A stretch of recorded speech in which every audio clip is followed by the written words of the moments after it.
वो आए भी दरवाजे तक, बिन बात किए ही खड़ा रहा। हम तोहफा दिल भी दे न सके, सीने में लपेटा पड़ा रहा। सोचा था रिश्ता जोड़ ही लें, इस मोरे सकूत को तोड़ ही लें, पर इस दिल की शरारतों देखो, बस अपनी ज़िद पे अड़ा रहा। मैं जानता हूँ ये थी अपनी ही खता, हम उनसे गिला क्यों कर करते, कुछ वो भी हमसे खफा रहे, कुछ दिल भी हमसे लड़ा रहा।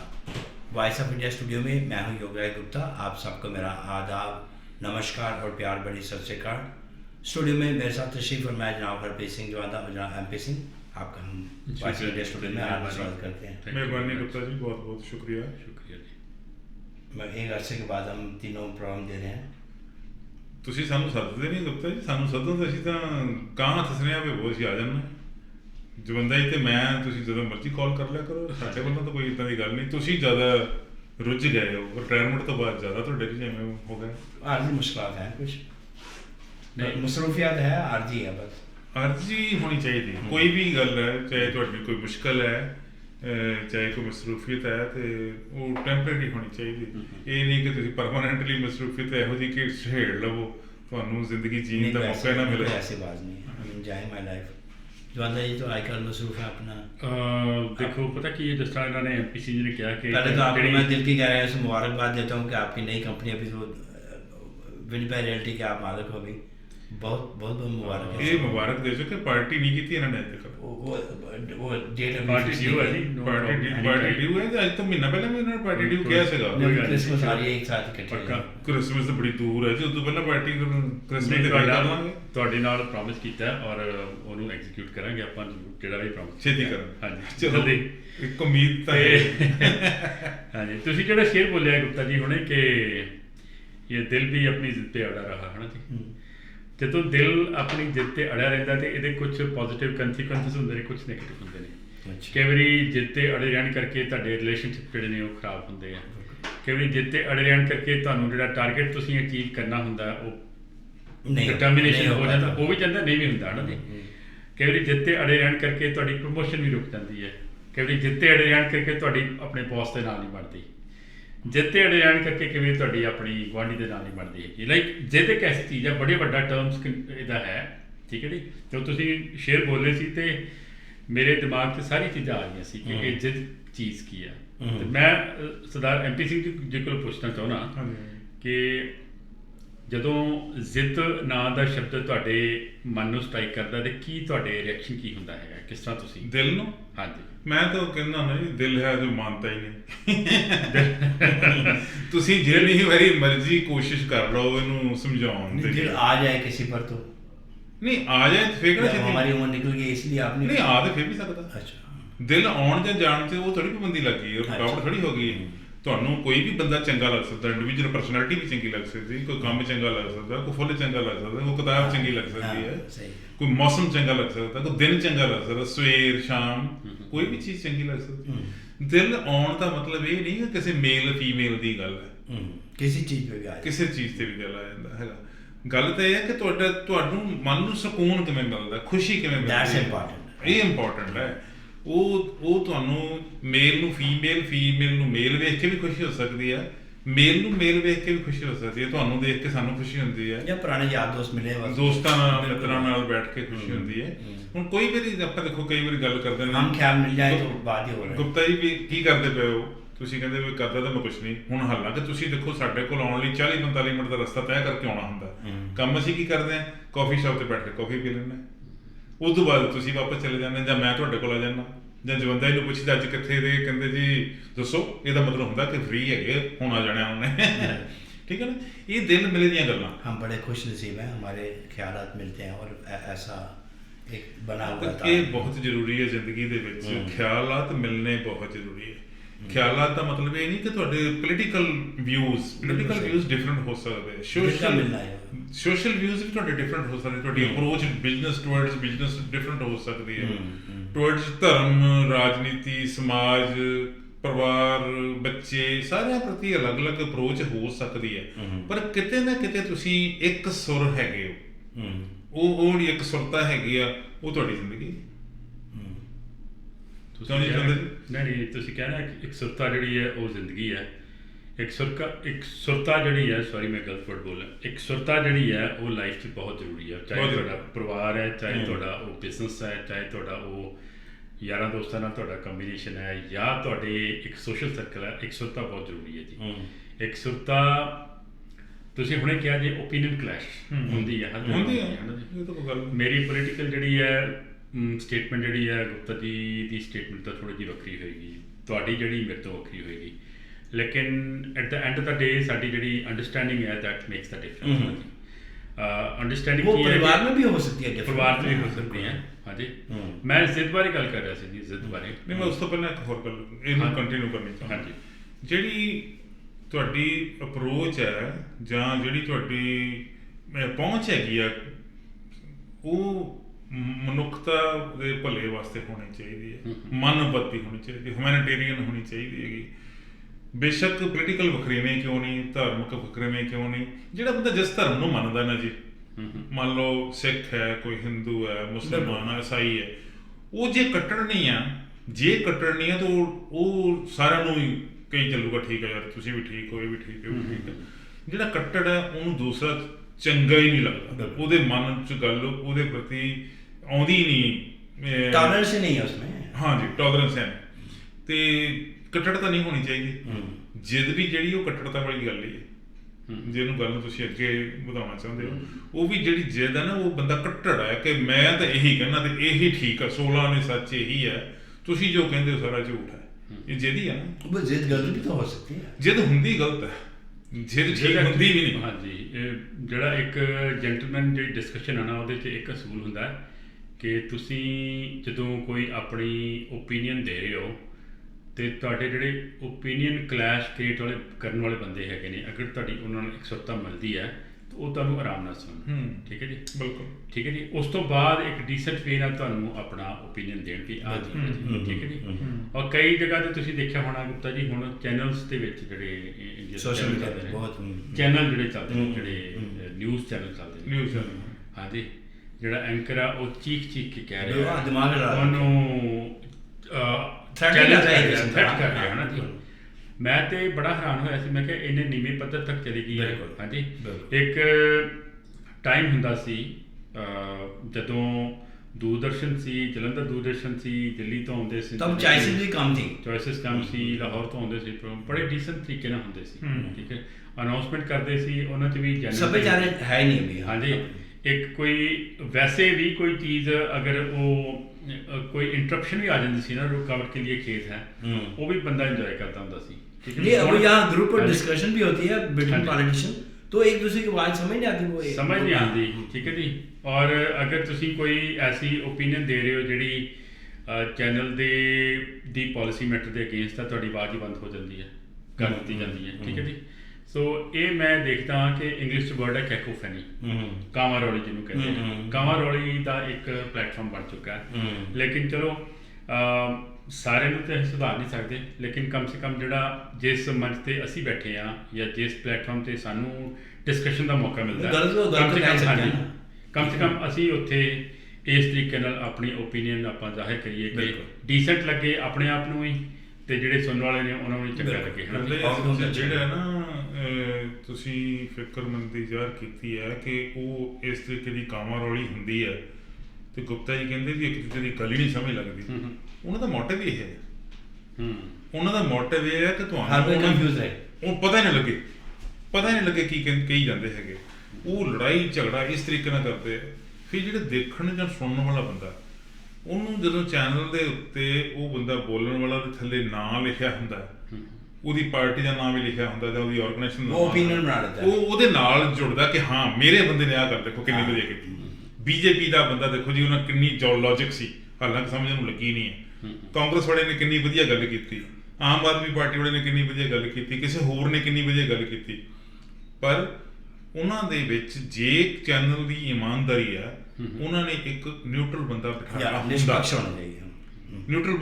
ਹੁੰਦਾ, ਉਹਦਾ ਸੰਬੰਧ ਪੱਤਰਕਾਰਤਾ ਨਾਲ ਵੀ ਹੋ ਸਕਦਾ, ਜਰਨਲਿਜ਼ਮ ਨਾਲ ਵੀ ਹੋ ਸਕਦਾ, ਉਹ ਕਿਸੇ ਯੂਨੀਵਰਸਿਟੀ ਦਾ ਪ੍ਰੋਫੈਸਰ ਵੀ ਹੋ ਸਕਦਾ, ਉਹ ਇੱਕ ਕਿਸੇ ਦਾ ਸਪੈਸ਼ਲਿਸਟ ਹੋ ਸਕਦਾ। ਮੰਨ ਲਓ ਡਿਫੈਂਸ ਦੀ ਗੱਲ ਹੈ, ਇੰਡੀਆ ਚਾਈਨਾ ਰਿਲੇਸ਼ਨ ਦੀ ਗੱਲ ਹੈ, ਇੰਡੀਆ ਪਾਕਿਸਤਾਨ ਰਿਲੇਸ਼ਨ ਦੀ ਗੱਲ ਹੈ, ਤੇ ਡਿਫੈਂਸ ਦਾ ਜਿਹੜਾ ਰਿਟਾਇਰਡ ਆਫੀਸਰ ਜਾਂ ਜਾਂ ਵਿਸ਼ੇਸ਼ੱਗ ਐਕਸਪਰਟ ਜਿਹੜਾ ਹੈਗਾ ਉਹ ਬੁਲਾਇਆ ਹੋਊਗਾ। ਅਸੀਂ ਲੋਕ ਜਿਹੜੇ ਸੁਣਨ ਵਾਲੇ ਜਾਂ ਵੇਖਣ ਵਾਲੇ ਆ, ਅਸੀਂ ਐਕਸਪਰਟ ਨੂੰ ਨਹੀਂ ਸੁਣਦੇ। ਅਸੀਂ ਉਹ ਜਰਨਲਿਸਟ ਦੀ ਗੱਲ ਨੂੰ ਨਹੀਂ ਸੁਣਦੇ ਜਿਹਨੇ ਸਾਰੀਆਂ ਗੱਲਾਂ ਨੂੰ ਸੁਣ ਕੇ ਤੱਥ ਦਿੱਤਾ ਉਹ ਨਿਕਾਲਦਾ ਉਸਕਾ, ਉਹਨੇ ਨਿਚੋੜ ਕਰਕੇ ਨਿਕਾਲਦਾ। ਹਾਂ, ਨਿਚੋੜ ਕੱਢਿਆ ਹੈਗਾ। ਅਸੀਂ ਉਹਦੀ ਗੱਲ ਨੂੰ ਸੁਣਨ ਨੂੰ ਤਿਆਰ ਨਹੀਂ ਹੋ ਰਹੇ।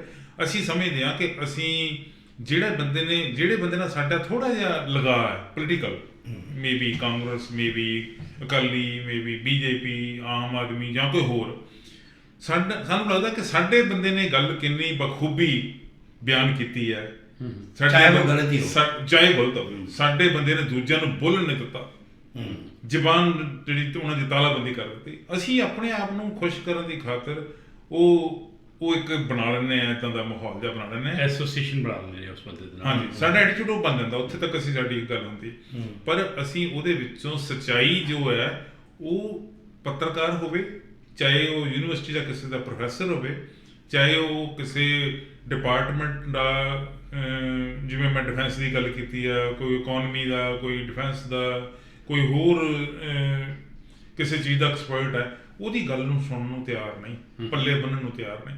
ਇਹ ਤਰਾਸਦੀ ਹੈ ਇੰਡੀਅਨ ਜਿਹੜਾ ਨਿਊਜ਼ ਚੈਨਲ ਹੈਗੇ ਆ ਜਾਂ ਮੀਡੀਆ ਜਿਹੜਾ ਹੈਗਾ, ਉਹਦੀ ਤਰਾਸਦੀ ਹੈ। ਔਰ ਉਹ ਤਰਾਸਦੀ ਦੇ ਵਿੱਚ ਚੈਨਲ ਵਾਲੇ ਆਪਣੀ ਗੱਲ ਲਈ ਕਾਮਯਾਬ ਹੈ। ਉਹ ਵੀ ਇਹ ਚਾਹੁੰਦੇ ਆ ਕਿ ਰੌਲਾ ਗੋਲਾ ਜਿਹਾ ਪਾਈ ਰੱਖੋ, ਕਿਸੇ ਨੂੰ ਗੱਲ ਕੋ ਸਮਝ ਆਉਂਦੀ ਹੈ ਜਾਂ ਨਹੀਂ ਆਉਂਦੀ, ਡਜ਼ਨਟ ਮੈਟਰ।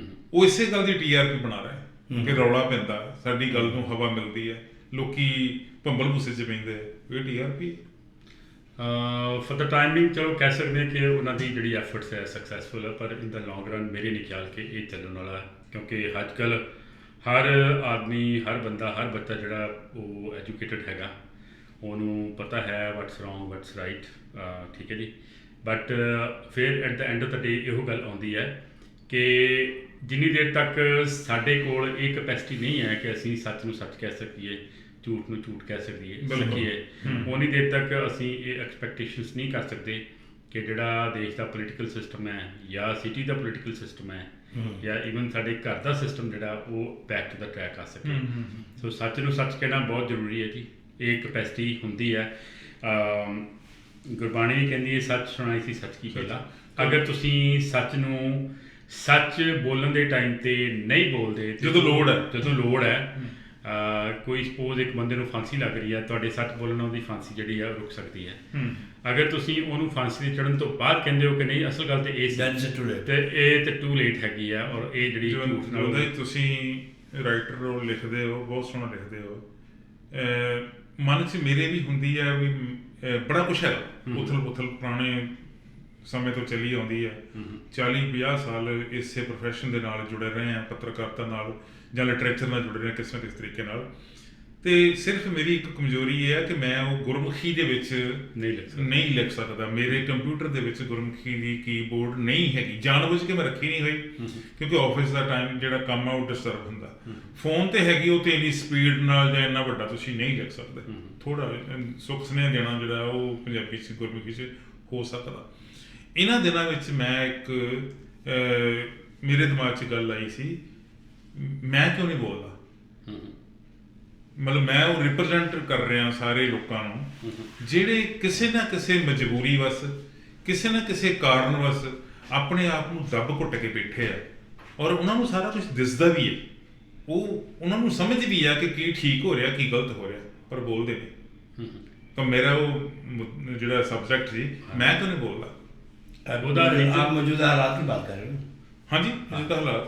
ਉਹਦਾ ਐਮਪੀਸੀ ਦੇ ਕਈ ਰੀਜ਼ਨ ਹੁੰਦੇ ਨੇ, ਠੀਕ ਹੈ ਜੀ। ਕਈ ਵਾਰੀ ਤੁਹਾਡੀ ਮਜਬੂਰੀ ਹੁੰਦੀ ਹੈ, ਕਈ ਵਾਰੀ ਤੁਹਾਡੇ ਅੰਦਰ ਡਰ ਹੁੰਦੇ ਨੇ, ਕਈ ਵਾਰੀ ਤੁਹਾਡੇ ਵੈਸੇ ਹੀ ਜਿਸ ਤਰ੍ਹਾਂ ਤੁਸੀਂ ਕਹਿੰਦੇ ਹੋ ਕਿ ਜਿਸ ਬੰਦੇ ਬਾਰੇ, ਜਿਸ ਇਨਸਾਨ ਬਾਰੇ ਕੋਈ ਤੁਹਾਡੇ ਕੋਲ ਤੁਹਾਨੂੰ ਬੋਲਣਾ ਚਾਹੀਦਾ ਹੈ, ਉਹਦੇ ਨਾਲ ਤੁਹਾਡੇ ਰਿਲੇਸ਼ਨਸ਼ਿਪ ਹੁੰਦੇ ਨੇ, ਫੈਮਿਲੀ ਰਿਲੇਸ਼ਨ ਹੈ ਜਾਂ ਕੋਈ ਤੁਹਾਡਾ ਰਿਸ਼ਤਾ, ਤੁਸੀਂ ਇਸ ਕਰਕੇ ਚੁੱਪ ਕਿ ਰਿਲੇਸ਼ਨਸ਼ਿਪ ਮੇਰੇ ਖਰਾਬ ਨਾ ਹੋਣ, ਹੈ ਨਾ ਜੀ। ਪਰ ਸਭ ਤੋਂ ਜ਼ਿਆਦਾ ਜਿਹੜਾ ਇੱਕ ਟ੍ਰੈਂਡ ਹੈ, ਇੱਕ ਜਿਹੜਾ ਰੁਝਾਨ ਹੈ, ਜਿਹੜਾ ਬੜਾ ਕਾਮਨ ਹੈ ਨਾਊਅਡੇਜ਼, ਕਿ ਹਰ ਬੰਦਾ ਹਰ ਚੀਜ਼ ਨੂੰ ਆਪਣੇ ਨਫੇ ਨੁਕਸਾਨ ਨਾਲ ਜੋੜ ਕੇ ਉਸ ਤੱਕੜੀ ਤੋੜ ਕੇ ਵੇਖਦਾ ਹੈ। ਈਵਨ ਇਸ ਤਰ੍ਹਾਂ ਵੀ ਹੈ ਕੁਝ ਕਾਰੋਬਾਰੀ, ਮੈਂ ਵੀ ਇਨਕਲੂਡਡ ਹਾਂ ਵਿੱਚ ਜੀ, ਕਿ ਮੈਂ ਜਦੋਂ ਵੀ ਕੋਈ ਗੱਲ ਕਰਨੀ ਹੁੰਦੀ ਹੈ ਮੈਂ ਸੋਚਦਾ ਮੇਰੇ ਬਿਜ਼ਨਸ ਤੇ ਇਫੈਕਟ ਤੇ ਨਹੀਂ ਪਏਗਾ ਨਾ, ਮੇਰੇ ਡੀਲ ਤੇ ਨਹੀਂ ਕੋਈ ਖਰਾਬ ਹੋ ਜਾਏਗੀ, ਮੇਰਾ ਓਵਰਆਲ ਇੰਪ੍ਰੈਸ਼ਨ ਤੇ ਨਹੀਂ ਖਰਾਬ ਹੋਏਗਾ। ਠੀਕ ਹੈ ਜੀ। ਸੱਚ ਸੁਣਾਈ ਸੀ ਸੱਚ ਕੀ ਵੇਲਾ। ਇੱਕ ਦਾਨਿਸ਼ਵਰ ਕਹਿੰਦੇ ਸੀ ਕਿ ਅਗਰ ਤੁਸੀਂ ਬਾਬੇ ਨਾਨਕ ਨੂੰ ਮੰਨਦੇ ਹੋ ਤੇ ਤੁਸੀਂ ਸੱਚ ਬੋਲਣ ਤੋਂ ਡਰਦੇ ਹੋ ਤੇ ਤੁਹਾਡਾ ਬਾਬੇ ਨਾਨਕ ਨੂੰ ਮੰਨਣਾ ਧਿਕਾਰ ਹੈ। ਮੰਨਣਾ ਕਿ ਉਹਦਾ ਨਾਂ ਲੈਣਾ ਵੀ ਨਾਂ ਲੈਣਾ ਤੁਹਾਡੇ ਵਾਸਤੇ ਗਲਤ ਹੈ, ਐਥੀਕਲੀ ਗਲਤ ਹੈ। ਤੁਸੀਂ ਉਸ ਬੰਦੇ ਨੇ, ਉਸ ਇਨਸਾਨ ਨੇ, ਉਸ ਦਾਨਿਸ਼ਵਰ ਨੇ, ਉਸ ਰੱਬ ਦੇ ਰੂਪ ਨੇ ਜਿਹਨੇ ਬਾਬਰ ਨੂੰ ਉਹਦੇ ਮੂੰਹ ਤੇ ਜਾਬਰ ਕਿਹਾ ਸੀ। ਠੀਕ ਹੈ ਜੀ, ਠੀਕ ਹੈ ਜੀ। ਆਪ ਕੀ ਗੱਲ ਹੈ, ਹਰ ਦੇ ਵਸ ਨਹੀਂ ਨਾ ਜੀ। ਔਰ ਅਸੀਂ ਕਹਿੰਦੇ ਆ ਬਾਬੇ ਨਾਨਕ ਦੇ ਨਾਮ ਤੇ ਅਸੀਂ ਜੀ $100 ਦੀ ਡੋਨੇਸ਼ਨ ਦੇ ਦਿੱਤੀ, ਲੇਕਿਨ ਜਦੋਂ ਐਕਚੁਅਲ ਸਿਚੁਏਸ਼ਨ 'ਚ ਗਲਤ ਨੂੰ ਗਲਤ ਕਹਿਣ ਦਾ ਮੌਕਾ ਆਉਂਦਾ ਹੈ ਤੇ ਅਸੀਂ ਚੁੱਪ ਕਰ ਜਾਂਦੇ ਹਾਂ, ਯਾਰ ਐਵੇਂ ਕੋਈ ਪੰਗਾ ਨਾ ਪੈ ਜੇ, ਕੋਈ ਸਾਡੇ ਬਿਜ਼ਨਸ ਤੇ ਇਫੈਕਟ ਨਾ ਪੈ ਜੇ, ਕੋਈ ਡੀਲ ਬੰਦਾ ਨਾਰਾਜ਼ ਨਾ ਹੋ ਜੇ ਸਾਡਾ। ਠੀਕ ਹੈ ਜੀ। ਔਰ ਆਹ ਚੀਜ਼ ਜਿਹੜੀ ਹੈ ਨਾ, ਇਹ ਟ੍ਰੈਂਡ ਜਿਹੜਾ ਬੜਾ ਸੁਸਾਇਟੀ ਵਾਸਤੇ ਖਰਾਬ ਹੁੰਦਾ ਹੈ ਲੌਂਗ ਰਨ 'ਚ। ਦੇਖੋ ਇਹ ਜਵਿੰਦਰ ਜੀ ਹਰ ਇੱਕ ਦੇ ਵੱਸ ਦੀ ਗੱਲ ਨਹੀਂ ਹੈਗੀ ਕਿ ਸਮੇਂ ਸਿਰ ਸੱਚ ਬੋਲਿਆ ਜਾਵੇ। ਚਾਹੁੰਦਾ ਹਰ ਕੋਈ ਹੈਗਾ, ਦਿਲ 'ਚ ਹਰ ਇੱਕ ਦੇ ਅਰਮਾਨ ਹੈ, ਦਰਦ ਹਰ ਇੱਕ ਨੂੰ ਹੈਗਾ। ਠੀਕ ਹੈ ਜੀ। ਕਈਆਂ ਦੀ ਜਿਵੇਂ ਤੁਸੀਂ ਦੱਸੀ ਗੱਲ ਕਿ ਉਸ ਤਰੀਕੇ ਦੀ ਮੈਂਟੈਲਿਟੀ ਨਹੀਂ ਬਣੀ ਹੋਈ ਕਿ ਉਹ ਖੁੱਲ੍ਹ ਕੇ ਮੂਹਰੇ ਆ ਕੇ ਗੱਲ ਕਰ। ਪਿੱਛੇ ਉਹ ਵੀ ਕਹੀ ਜਾਣਗੇ ਇਹ ਠੀਕ ਨਹੀਂ ਹੋ ਰਿਹਾ, ਇਹ ਗਲਤ ਹੋ ਰਿਹਾ। ਠੀਕ ਹੈ। ਪਰ ਉਹ ਇੰਨੀ ਕੈਪੈਸਿਟੀ ਨਹੀਂ ਰੱਖਦਾ ਕਿ ਉਹ ਫਰੰਟ ਤੇ ਆ ਕੇ ਉੱਚੀ ਬਾਂਹ ਕਰਕੇ ਕਵੇ ਕਿ ਇਹ ਗਲਤ ਹੈ, ਇਹ ਨਹੀਂ ਹੋਣਾ ਚਾਹੀਦਾ, ਜਾਂ ਮੈਂ ਇਹ ਨਹੀਂ ਹੋਣ ਦੇਣਾ, ਜਾਂ ਇਹ ਮਨੁੱਖਤਾ ਦੇ ਦੁਨੀਆ ਦੇ ਲੋਕਾਂ ਦੇ ਭਾਈਚਾਰੇ ਦੇ ਖਿਲਾਫ ਗੱਲ ਹੈ, ਇਹ ਬਰਦਾਸ਼ਤ ਨਹੀਂ ਕੀਤੀ ਜਾ ਸਕਦੀ। ਇੰਨੀ ਜ਼ਰੂਰਤ ਕੋਈ ਟਾਮਾ ਹੀ ਕਰਦਾ। यहाँ एक छोटा सा कमर्शियल वीडियो लेते हैं, उसके बाद हम बातचीत जारी रखते हैं। तू लड़की दिल्ली वाली दिल्ली वाली दिल्ली वाली, तू लड़की दिल्ली वाली दिल्ली वाली दिल्ली वाली। जे कोई पूछे जान तो प्यारा कौन, नी मैं तेरा नाम ले दियां। जे कोई पूछे जीण दा सहारा कौन, मैं तेरा नाम ले दियां। सत श्री अकाल जी, मैं ਤੁਹਾਡਾ ਆਪਣਾ ਰੋਸ਼ਨ ਪ੍ਰਿੰਸ। ਮੇਰੇ ਵੱਲੋਂ ਬਹੁਤ ਬਹੁਤ ਮੁਬਾਰਕਾਂ voice of India the sorry team ਨੂੰ, ਰਾਜੀਵ ਸਹਿਗਲ ਸਾਹਿਬ ਔਰ ਉਹਨਾਂ ਦੀ ਸਾਰੀ ਟੀਮ ਨੂੰ, ਕਿਉਂਕਿ ਇੱਕ ਲੋੜ ਸੀ ਵਧੀਆ ਪਲੇਟਫਾਰਮ ਦੀ, ਵਧੀਆ ਮੀਡੀਆ ਗਰੁੱਪ ਦੀ ਵਿਨਿਪੈਗ ਦੇ ਵਿੱਚ, ਜਿੱਥੇ ਤੁਹਾਨੂੰ ਸਿਰਫ ਇੰਟਰਟੇਨਮੈਂਟ ਹੀ ਨਹੀਂ ਔਰ ਬਹੁਤ ਸਾਰੀਆਂ ਚੀਜ਼ਾਂ ਜਿਹੜੀਆਂ ਸ਼ਹਿਰ ਦੀਆਂ ਚੰਗੀਆਂ ਚੀਜ਼ਾਂ ਉਹਨਾਂ ਦੇ ਰੂਬਰੂ ਕੀਤਾ ਜਾਏਗਾ, ਇੰਟਰਵਿਊ ਸੈਸ਼ਨਸ ਹੋਣਗੇ, ਬਹੁਤ ਕੁਝ ਹੋਊਗਾ। ਸੋ ਮੇਰੇ ਵੱਲੋਂ ਬਹੁਤ ਬਹੁਤ ਮੁਬਾਰਕਾਂ। ਮੈਨੂੰ ਬੜੀ ਖੁਸ਼ੀ ਹੋਈ ਆ, ਮੈਂ ਵੀ ਇਸ ਟੀਮ ਦਾ ਮੈਂਬਰ ਹੀ ਹਾਂ ਜੀ। ਔਰ ਪਰਮਾਤਮਾ ਕਰੇ ਦਿਨ ਦੁਗਣੀ ਤੇ ਰਾਤ ਚੌਗਣੀ ਤਰੱਕੀ ਕਰੇ ਇਹ ਚੈਨਲ ਔਰ ਤੁਹਾਡੇ ਦਿਲਾਂ 'ਚ ਵਸੇ। Thank you so much. ਸਿਫਤ ਕਰਾਂ ਕੀ ਦੱਸ ਤੇਰੀ ਨੀ ਪੰਜਾਬਣੇ, ਸੂਟ ਪਾ ਕੇ ਲੱਗੇ ਬੜੀ ਸੋਹਣੀ ਨੀ ਮਜਾਜਣੇ। ਸਿਫਤ ਕਰਾਂ ਕੀ ਦੱਸ ਤੇਰੀ ਨੀ ਪੰਜਾਬਣੇ। ਸਤਿ ਸ਼੍ਰੀ ਅਕਾਲ ਜੀ, ਮੈਂ ਤੁਹਾਡਾ ਆਪਣਾ ਪ੍ਰਵਿੰਦਰ ਪੁਖਰਾਜ ਤੇ ਤੁਸੀਂ ਸੁਣ ਰਹੇ ਵੌਇਸ ਆਫ ਇੰਡੀਆ। ਮੇਰੇ ਵੱਲੋਂ ਜਣੀ ਤੁਹਾਡੇ ਆਪਣੇ ਪ੍ਰਵਿੰਦਰ ਪੁਖਰਾਜ ਵੱਲੋਂ voice of India the team ਨੂੰ ਬਹੁਤ ਬਹੁਤ ਮੁਬਾਰਕਾਂ। ਸੁਣਦੇ ਰਹੋ ਵੌਇਸ ਆਫ ਇੰਡੀਆ।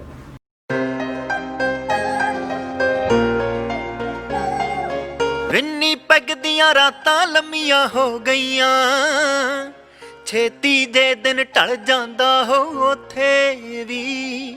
ਸ਼ੀਤ ਹਵਾਵਾਂ ਠੰਡੀਆਂ ਚੱਲਦੀਆਂ ਪਿੰਡ ਵੱਲ ਨੂੰ, ਥੋੜਾ ਥੋੜਾ ਪਾਲਾ ਚੜ ਜਾਂਦਾ ਹੋ ਉੱਥੇ ਵੀ। ਸਤਿ ਸ੍ਰੀ ਅਕਾਲ ਜੀ, ਮੈਂ ਰਾਜਾ ਤੇ ਤੁਸੀਂ ਸੁਣ ਰਹੇ ਹੋ ਵੌਇਸ ਆਫ ਇੰਡੀਆ। ਰਿੰਨੀ ਪੈਗ ਦੀਆਂ ਰਾਤਾਂ ਲੰਮੀਆਂ ਹੋ ਗਈਆਂ, ਛੇਤੀ ਜੇ ਦਿਨ ਢਲ ਜਾਂਦਾ ਹੋ ਉੱਥੇ ਵੀ। ਸ਼ੀਤ ਹਵਾਵਾਂ ਠੰਡੀਆਂ ਚੱਲਦੀਆਂ ਪਿੰਡ ਵੱਲ ਨੂੰ, ਥੋੜਾ ਥੋੜਾ ਪਾਲਾ ਚੜ ਜਾਂਦਾ ਹੋ ਉੱਥੇ ਵੀ। आप बात कर रहे थे इसकी। ਹਾਂਜੀ, ਮੈਂ ਉਹੀ ਗੱਲ ਕਰ ਰਿਹਾ ਸੀ ਗੁਪਤਾ ਜੀ ਬ੍ਰੇਕ ਤੋਂ ਪਹਿਲਾਂ ਕਿ ਅਸੀਂ ਉਹ ਬੰਦਾ ਜਿਹੜਾ ਇਹ ਜੁਰਤ ਕਰਕੇ ਕਹਿ ਨਹੀਂ ਸਕਦਾ, ਜਿਵੇਂ ਬਾਬੇ ਨਾਨਕ ਦੀ ਗੱਲ ਆਪਾਂ ਕਰਕੇ ਕਹੀਏ, ਸੱਚ ਸੁਣਾਈ ਸੀ ਸੱਚ ਕੀ ਵੇਲਾ। ਜੇ ਸਮੇਂ ਸਿਰ ਸੱਚ ਨਾ ਬੋਲਿਆ ਗਿਆ ਤੇ ਤੁਹਾਡੇ ਅੰਦਰ ਸੱਚ ਦੱਬਿਆ ਪਿਆ, ਉਹਦਾ ਕੋਈ ਫਾਇਦਾ ਨਹੀਂ, ਉਹਦਾ ਕੋਈ ਮੰਤਵ ਨਹੀਂ ਹੈ, ਉਹਦਾ ਮਕਸਦ ਵੀ ਖਤਮ ਹੋ ਜਾਂਦਾ ਜੇ ਤੁਸੀਂ ਸਮੇਂ ਸਿਰ ਸੱਚ ਨਹੀਂ ਬੋਲਦੇ। ਜੇ ਤੁਸੀਂ ਬਾਅਦ ਵਿੱਚ ਕਹੀ ਜਾਂਦੇ ਕਿ ਫਲਾਣੇ ਟਾਈਮ ਇੱਦਾਂ ਹੋਈ ਸੀ, ਫਲਾਣੇ ਟਾਈਮ ਇੱਦਾਂ ਹੋਈ ਸੀ, ਉਹ ਹੋਈ ਤਾਂ ਤੁਹਾਡੇ ਟਾਈਮ ਹੀ ਸੀ। ਜੇ ਉਦੋਂ ਤੁਸੀਂ ਨਹੀਂ ਬੋਲੇ, ਅੱਜ ਉਹਨਾਂ ਦੇ ਕਿੰਤੂ ਪਰੰਤੂ ਕਰਨ ਦਾ ਅਧਿਕਾਰ ਵੀ ਸ਼ਾਇਦ ਤੁਸੀਂ ਗੁਆ ਬੈਠੇ ਹੈਗੇ ਆ, ਉਹ ਨਹੀਂ ਹੈਗਾ। ਗੱਲ ਅਸੀਂ ਜਿਵੇਂ ਸ਼ੁਰੂ ਤੁਸੀਂ ਕੀਤੀ ਸੀ ਜਿੱਦ ਵਾਲੀ ਗੱਲ ਤੋਂ, ਮੈਂ ਸਮਝਦਾ ਕਿ ਜਿੱਦ ਜਿਹੜੀ ਆ ਉਹ ਇੱਕ ਬੜਾ ਨੈਗੇਟਿਵ ਵਰਡ ਹੈ। ਜਿਹੜਾ ਵੀ ਜਿੱਦੀ ਹੈ, ਚਾਹੇ ਉਹ ਪੋਲੀਟੀਕਲੀ ਜਿੱਦੀ ਹੈ, ਚਾਹੇ ਉਹ ਧਾਰਮਿਕ ਤੌਰ 'ਤੇ ਜਿੱਦੀ ਹੈ, ਚਾਹੇ ਉਹ ਸੁਸਾਇਟੀ ਦੇ ਬਾਰੇ ਕੋਈ ਜਿੱਦ ਰੱਖਦਾ, ਹਾਂਜੀ, ਜਾਂ ਕਹਿ ਲਓ ਵੀ ਇਹੀ ਗੱਲ ਹੁੰਦੀ ਹੈ ਜਿੱਦ ਵੀ ਔਰਤ ਜਿਹੜੀ ਹੈ ਪੈਰ ਦੀ ਜੁੱਤੀ ਹੈ, ਮਰਦ ਪ੍ਰਧਾਨ ਸਮਾਜ ਹੈ, ਇਹ ਵੀ ਇੱਕ ਜਿੱਦ ਹੈ, ਠੀਕ ਆ। ਹਾਲਾਂਕਿ ਵੱਡਿਆਂ ਮਹਾਂਪੁਰਖਾਂ ਨੇ ਗੱਲਾਂ ਸਾਬਤ ਕਰ ਦਿੱਤੀਆਂ, ਕਈਆਂ ਨਹੀਂ ਸਾਬਤ ਕਰਦੀਆਂ ਹੈਗੀਆਂ ਕਿ ਮਰਦ ਤੇ ਔਰਤ ਦੋਨੋਂ ਜਿਹੜੇ ਆ ਉਹ ਇੱਕ ਗੱਡੀ ਦੇ ਬਰਾਬਰ ਦੇ ਪਹੀਏ ਹੈਗੇ, ਉਹਨਾਂ ਤੋਂ ਬਿਨਾਂ ਗੱਡੀ ਚੱਲ ਨਹੀਂ ਸਕਦੀ। ਪਰ ਇੱਕ ਜਿੱਦੀ ਲੋਕ ਜਿਹੜੇ ਕਹਿੰਦੇ ਨਹੀਂ ਜੀ ਚੱਲ ਕਿਤੇ ਨਹੀਂ ਸਕਦੀ। ਬਹੁਤ ਸਾਰੇ ਧਾਰਮਿਕ ਥਾਵਾਂ 'ਚ ਮੈਂ ਖੁਦ ਵੇਖਿਆ ਔਰਤਾਂ ਪਿੱਛੇ ਬੈਠੀਆਂ, ਬੰਦੇ ਅੱਗੇ ਬੈਠੇ, ਠੀਕ ਹੈ ਜੀ।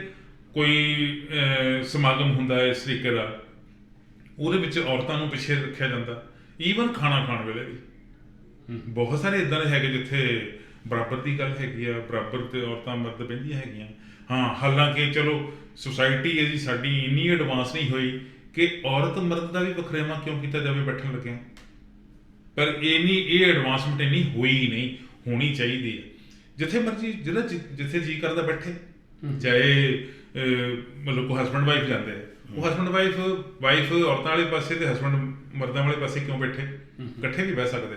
ਪਰ ਅਜੇ ਸਾਡੀ ਸੁਸਾਇਟੀ ਇਸ ਲੈਵਲ ਤੇ ਨਹੀਂ ਪਹੁੰਚੀ। ਸੁਸਾਇਟੀ ਦੀ ਜਿੱਦ ਵਾ ਕਿ ਨਹੀਂ ਜੀ ਕਸੂਰ ਕਿਸੇ ਹੋਰ ਲੈਵਲ ਤੇ ਹੁੰਦਾ, ਉਹਨੂੰ ਨਹੀਂ ਠੀਕ ਕਰਨਾ। ਜਿੱਦ ਇਹ ਆ ਕਿ ਨਹੀਂ ਜੀ ਇਹ ਔਰਤਾਂ ਵਾਸਤੇ, ਆਪਾਂ ਇਹ ਸਾਈਡ ਜਿਹੜੀ ਹੈਗੀ, ਦੂਜੀ ਸਾਈਡ ਜਿਹੜੀ ਹੈ ਮਰਦਾਂ ਵਾਸਤੇ, ਈਵਨ ਆਉਣ ਜਾਣ ਲਈ, ਈਵਨ ਬੈਠਣ ਲਈ, ਈਵਨ ਖਾਣਾ ਖਾਣ ਲਈ, ਈਵਨ ਘਰ ਵਿੱਚ ਵੀ ਇੱਦਾਂ ਹੁੰਦਾ। ਘਰ 'ਚ ਕੋਈ ਗੈਸਟ ਆ ਜਾਣ, ਉਹ ਜਿਹੜੇ ਆ ਉਹ ਬੰਦੇ ਉਹ ਆਪਣਾ ਵੱਖਰੇ ਤਰੀਕੇ ਨਾਲ ਖਾਣ ਪੀਣ ਸ਼ੁਰੂ ਕਰ ਦਿੰਦੇ ਆ, ਹੈ ਜੀ, ਤੇ ਔਰਤਾਂ ਉਹ ਆਪਣੇ ਸਾਈਡ ਤੇ ਬੈਠ ਕੇ ਉਹ ਆਪਣੀਆਂ ਗੱਲਾਂ ਕਰਨੀਆਂ ਸ਼ੁਰੂ ਕਰ ਦਿੰਦੀਆਂ। ਅਸੀਂ ਉਹ ਜਿੱਦ ਬਣਾਈ ਹੋਈ ਕਿ ਸ਼ਾਇਦ ਮਰਦ ਜਿਹੜਾ ਪ੍ਰਧਾਨ ਸਮਾਜ ਆ ਤੇ ਮਰਦ ਜਿਹੜਾ ਉਹ ਜੋ ਮਰਜ਼ੀ ਕਰ ਸਕਦਾ।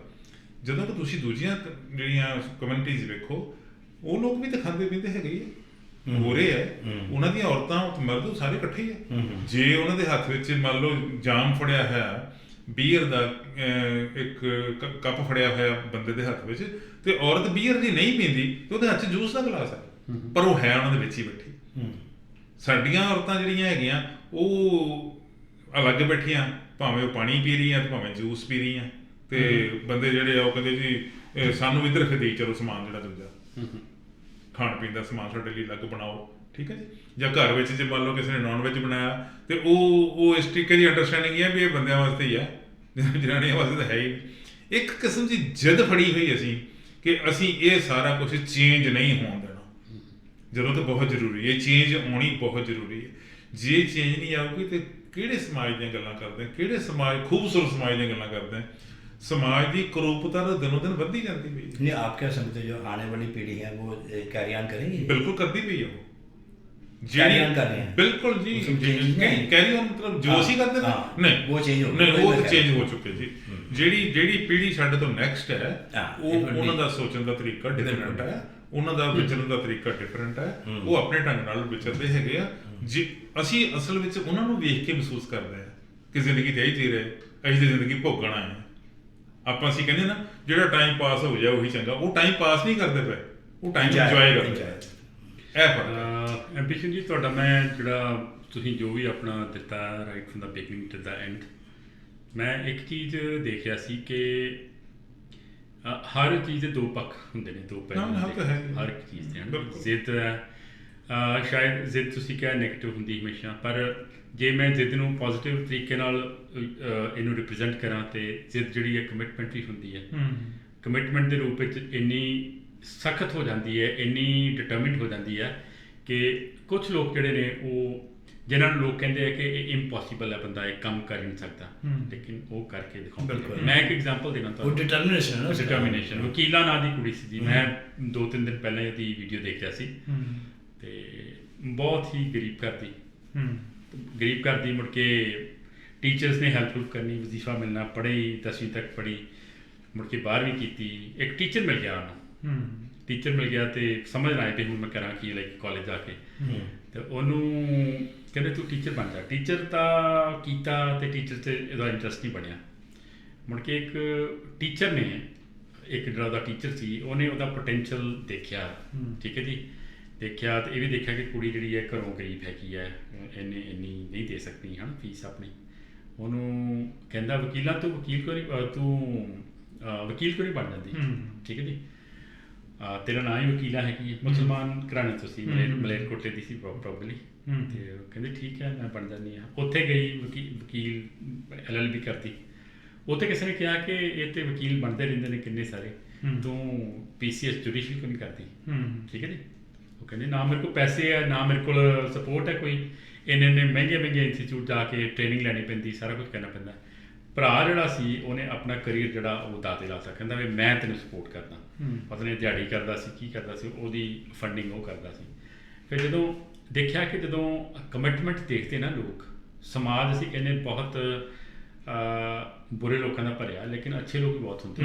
ਜਦੋਂ ਦੇਖਿਆ ਕਿ ਇਹ ਕੁੜੀ ਇੰਨੀ ਕਮਿਟਡ ਹੈ, ਠੀਕ ਹੈ ਜੀ, ਬਾਕੀ ਸਾਰੀਆਂ ਕੁੜੀਆਂ ਜਿਹੜੀਆਂ ਲੱਖ 1.5 ਲੱਖ ਰੁਪਈਆ ਦੇ ਕੇ ਵੱਡੇ ਜਿਹੜੇ ਇੰਸਟੀਚਿਊਟਸ ਆ ਉੱਥੇ ਜਾ ਕੇ ਟ੍ਰੇਨਿੰਗ ਲੈਂਦੀਆਂ ਸੀ, ਉਹਨੂੰ ਕੋਈ ਟ੍ਰੇਨਿੰਗ ਹੀ ਨਹੀਂ ਸੀ। ਲਾਇਬ੍ਰੇਰੀਜ਼ ਕਹਿੰਦੀ ਮੈਂ ਸਵੇਰੇ ਜਾ ਕੇ ਚੱਲ ਜਾਣਾ ਤੇ ਸ਼ਾਮ ਨੂੰ ਮੈਂ ਨਿਕਲਣਾ, ਨਾਲ ਦੇ ਨੇ ਕਹਿਣਾ ਚੱਲ ਤੂੰ ਚਾਹ ਪੀਣ, ਕਹਿੰਦੇ ਨਹੀਂ ਚਾਹ 10 ਮਿੰਟ ਵਾਸਤੇ ਮੇਰਾ ਟਾਈਮ ਵੇਸਟ ਹੋਣਾ ਹੈਗਾ, ਮੈਂ ਪੜ੍ਹਨਾ।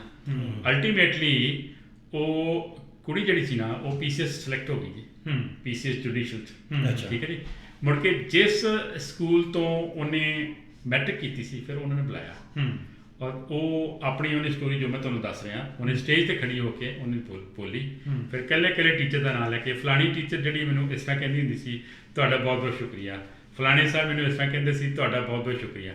ਉਹ ਕੁੜੀ ਮੇਰੇ ਖਿਆਲ ਬੋਲਦੀ 10 ਵਾਰੀ ਰੋਈ, ਉਹ ਸਭ ਤੋਂ ਜ਼ਿਆਦਾ ਉਦੋਂ ਰੋਈ ਜਦੋਂ ਕਹਿੰਦੀ ਕਿ ਮੇਰਾ ਬਾਪ ਕਹਿੰਦਾ ਸੀ ਇਹਨੂੰ ਆਸੇ ਪਾਸੇ ਦਾ ਮਾਹੌਲ ਦੇਖ ਕੇ, ਮੇਰਾ ਬਾਪ ਕਹਿੰਦਾ ਸੀ ਕਿ ਇਹਨੂੰ ਵਿਆਹੋ ਕੁੜੀ ਨੂੰ, ਮੈਂ ਨਹੀਂ ਅਫੋਰਡ ਕਰ ਸਕਦਾ ਕਿ ਇਹਨੂੰ ਜੇ ਕੋਈ ਛੇੜ ਦੇਗਾ ਜਾਂ ਇਹਦੇ ਨਾਲ ਕੋਈ ਮਿਸਹੈਪਨਿੰਗ ਹੋ ਜਾਏਗੀ, ਮੇਰੀ ਕਪੈਸਿਟੀ ਨਹੀਂ ਕਿ ਮੈਂ ਥਾਣੇ ਜਾ ਕੇ ਕਰ ਸਕਦਾ। ਰੋ ਪਈ ਕੁੜੀ, ਕਹਿੰਦੀ ਫਿਰ ਮੈਂ ਆਪਣੇ ਪਿਓ ਦੀ ਅੱਖਾਂ 'ਚ ਅੱਖਾਂ ਪਾ ਕੇ ਕਿਹਾ ਮੈਂ ਤੇਰੀ ਮੁੱਛ ਨਹੀਂ ਨੀਵੀਂ ਹੋਣ ਦਿਆਂਗੀ, ਇਹਨਾਂ ਤੂੰ ਮੇਰੇ 'ਤੇ ਵਿਸ਼ਵਾਸ ਰੱਖ।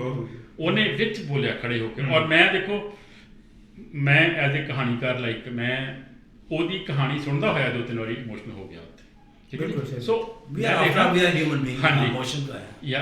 ਇੱਕ ਮੈਂ ਹੋਰ ਇੱਕ ਮੁੰਡੇ ਦੀ ਮੈਂ ਸਟੋਰੀ ਸੁਣਿਆ ਸੀ, IAS ਬਣਿਆ, ਸਿਲੈਕਟ ਹੋਇਆ। ਸ਼ਾਇਦ ਸਾਡੇ ਕੋਲ ਸਮਾਂ ਘੱਟ ਹੈ ਤੇ ਸਮਾਂ ਘੱਟ ਹੈ, ਨਹੀਂ ਤਾਂ ਮੈਂ ਜ਼ਰੂਰ ਸ਼ੇਅਰ ਕਰਦਾ ਕਿ ਫਿਰ ਨੈਕਸਟ ਪ੍ਰੋਗਰਾਮ ਤੇ ਗੱਲ ਕਰਾਂਗੇ। ਤਾਂ ਕਮਿਟਮੈਂਟ ਜਿਹੜੀ ਹੈ ਉਹ ਜਦੋਂ ਜ਼ਿੱਦ ਜਿਹੜੀ ਹੈ ਕਮਿਟਮੈਂਟ ਦੇ ਰੂਪ ਵਿੱਚ ਜਦੋਂ ਸਾਹਮਣੇ ਆਉਂਦੀ ਹੈ ਪਰਸਨੈਲਿਟੀ 'ਚ, ਤੇ ਬੜੇ ਵੱਡੇ ਚਮਤਕਾਰ ਹੋ ਜਾਂਦੇ ਜੀ। ਠੀਕ, ਬੜੀ ਮਿਹਰਬਾਨੀ ਤੁਹਾਡੀ, ਸ਼ੁਕਰੀਆ ਜੀ, ਥੈਂਕ ਯੂ। बड़े अच्छे मुद्दे पे बात की है। अच्छा, नेक्स्ट टाइम ਆਪਾਂ ਕਿਸੇ ਹੋਰ ਟੌਪਿਕ ਤੇ ਇਸ ਤਰ੍ਹਾਂ ਕहीं नाज़रीन अपनी राय से हमें जरूर नवाजिएगा। Thank you. प्रोग्राम साइड के लिए बहुत बहुत शुक्रिया। शुक्रिया, मेहरबानी।